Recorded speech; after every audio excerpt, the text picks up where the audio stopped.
तो बोलिए विष्णु भगवान की जय, लक्ष्मी माता जी की जय। आज हम वैशाख मास महात्म का 18वां अध्याय सुनेंगे।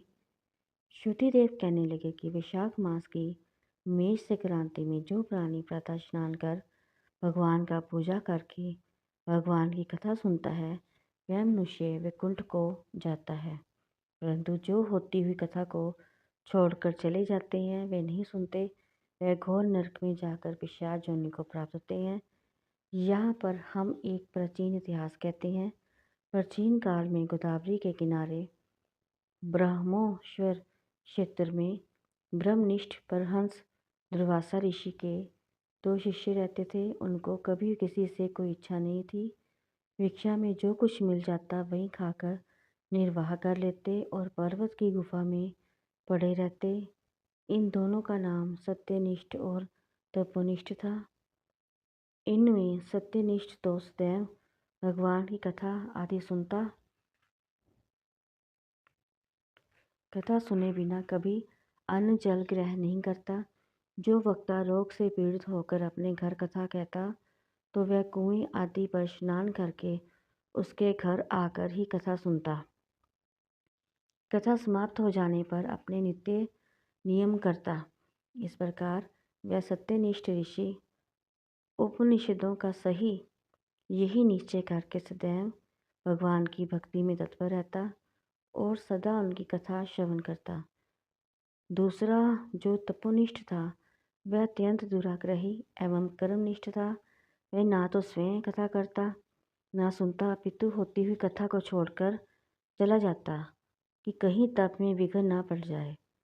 श्रोता और वक्ता के पास भी वह नहीं जाता था। वह दुर्बुद्धि इसी प्रकार अपना समय बिताता, हरि कथा कहता न सुनता। जब वह मृत्यु को प्राप्त हुआ तो कथा के दुराग्रह से छिनकन नाम वाला बलवान पिशाच शमी के वृक्ष पर हुआ। वह अपने किए कर्मों का विचार करता हुआ भूख प्यास से दुखी होकर इधर उधर भटकता फिरता था। कदाचित वहाँ सत्यनिष्ठ भ्रमण करता हुआ उस मठीन सीपुर में आ गया। मार्ग में दुख से पीड़ित छिनकन नामक पिशाच को देखकर वह भूख से अतुर पूरी तरह से रो रहा था। उसको देखकर सत्यनिष्ठ कहने लगा कि तुम कौन हो और तुम्हारी ये दशा कैसे हुई, ये सब कहो, अब तुमको दुख नहीं होगा। सत्यनिष्ठ के ऐसे वचन सुनकर अत्यंत व्याकुलता से वह कहने लगा कि हे प्रभु, मैं दुर्वासा का शिष्य तपोनिष्ठ नाम वाला यति हूँ। अपनी दुर्बुद्धि के कारण महात्माओं से विष्णु तथा कर्मों के लोभ हो जाने के भय से अभी कभी कथा नहीं कर सुनी, ना करी और न सुनाई। इस घोर कर्म से मेरी मृत्यु हुई और छिनकरण नाम वाला पिशाच होकर इस वन में दुखी होकर भटकता फिरता हूँ। रास्ते में तुमको जाता देखकर ऐसा प्रतीत हुआ कि मेरे भाग्य फिर गए। आज हरि मुझ पर प्रसन्न है, जो आपके दर्शन हुए। इस प्रकार रो कर और त्राही त्राही कहकर वह सत्यनिष्ठ के चरणों में गिर पड़ा। सत्यनिष्ठ को उस पर बड़ी दया आई। उसने अपनी दोनों हाथों से उसको उठा लिया और कथा के क्षण भर सुनने का फल उसको दे दिया, जिससे उसके सब पाप नष्ट हो गए।